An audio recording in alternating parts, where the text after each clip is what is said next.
Kisah nyata kali ini dialami oleh kakek Mad. Nama dan tempat disamarkan, dan kejadiannya ini sudah sangat lama, sekitar tahun 1970 di salah satu desa di Bali. Kejadiannya bermula saat salah satu warga bernama kakek Winton meminta bantuan untuk dicarikan tali bangki atau tali mayat yang ada di kuburan. Simak kisah kakek Mad mencari tali mayat di kuburan desa, hanya di Abold Mail. Cerita ini dialami sendiri oleh kakek Mad. Dia tinggal di salah satu desa di Bali. Suatu hari, kakek Mad didatengin seorang pria berusia sekitar 40 tahunan, namanya Wayan. Saat Wayan memanggil nama kakek Mad, kemudian kakek Mad keluar dari rumahnya, dan agak sedikit heran dengan keberadaan Wayan. Wayan bilang, "Kakek Mad bisa menemani saya ke kuburan?" Kakek Mad menjawab, "Untuk apa, Wayan?" Dari cerita Wayan, ternyata dia ingin mencari tali bangki atau tali mayat. Dari cerita Wayan, tentu saja membuat kakek Mad jadi heran dan juga agak sedikit shock. Dia bertanya, "Untuk apa cari tali mayat?" Wayan bilang, nanti dia akan menceritakan di rumahnya, dan dia mengajak kakek Made untuk mengikutinya ke rumah. Beberapa saat kemudian, kakek Mad bersama dengan Wayan selesai sampai di rumah Wayan. Rumahnya sangat sederhana, dindingnya terbuat dari kayu. Kemudian, Wayan mengajak kakek Made untuk masuk ke dalam rumah kecil itu. Dalam rumah itu, ternyata ada seorang pria tua, dengan kondisi yang sangat memprihatinkan. Tubuhnya sangat kurus, hanya bisa terbaring di tempat tidur. Jadi kalau digambarkan, kondisi dari si kakek itu, tubuhnya benar-benar seperti hanya tinggal tulang dan kulit saja. Rupanya kakek Mad mengenal orang ini, karena mereka satu desa, sebut saja namanya kakek Winton. Ternyata kakek Winton sudah berumur lebih dari 100 tahun. Dan kakek Winton sudah tidak bisa berdiri lagi, hanya bisa berbaring, dan sudah sangat lama terbaring di atas tempat tidur. Kemudian kakek Winton berbicara, Man, mohon bantu aku ingin sekali mati," kata kakek Winton dengan suara serak dan terputus-putus.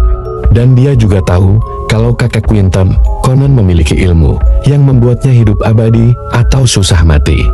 Ia mungkin mirip dengan ilmu rawa rontek, tetapi ilmu kakek Winton ini tidak disebutkan apa namanya. Kemudian kakek Mad bertanya, "Mau dibantu apa, Beli?" "Tolong bantu Wayan, kalian cari tali maya di kuburan. Keluarga saya yang lain, tidak ada yang berani pergi ke sana. Kalau begini keadaannya, aku tidak akan mati-mati, aku sudah tidak tahan. Aku mohon bantuannya, Made," kata kakek Winton dengan mata berkaca-kaca. Kakek Made menjadi tidak tega, dia mengiyakan, dan dia akan mencari tali mayat atau tali bangke bersama dengan Wayan. Sebelum meninggalkan rumah, kakek Mad bilang, "Suruh saja saudaramu untuk membuat sesajen, biar aku yang mencari tali bangke."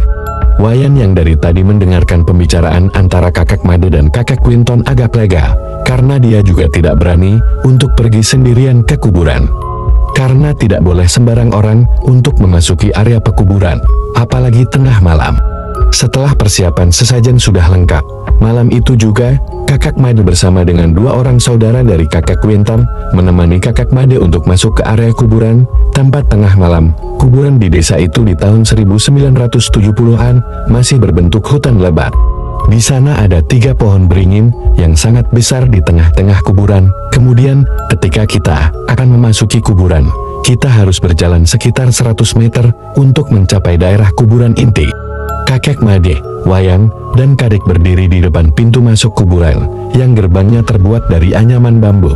Di kanan kiri mereka, hanya ada rumput semak belukar yang tebal. Suasana tengah malam, disertai dengan tiupan angin kencang. Namun mendadak muncul kejadian aneh. Tiupan angin kencang yang tidak umum, atau yang tidak biasa, berhembus dan sampai membuat rumput dan semak belukar di sisi kanan tertunduk. Sedangkan di sisi kiri rumput dan semak belukar masih berdiri seperti semula.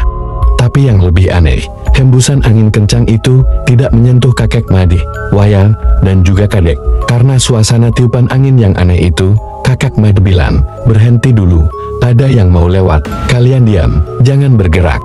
Dan bersama dengan itu, terdengar suara hembusan nafas besar sekali. Entahlah suara siapa, tapi suara itu lama-kelamaan menghilang. Setelah angin aneh itu lewat, mereka baru berani untuk melakukan perjalanan kembali. Pesan kakek Mad saat itu, jangan menanggapi suara-suara aneh atau suara makhluk tak kasat mata, fokus saja jalan. Jangan lihat kanan kiri atau ke belakang. Beberapa saat kemudian, mereka sampai di salah satu pohon beringin yang menaungi kuburan. Suasana malam itu begitu mencekam, hanya ada cahaya obor. Kemudian kakek Mad berdiri di samping salah satu kuburan.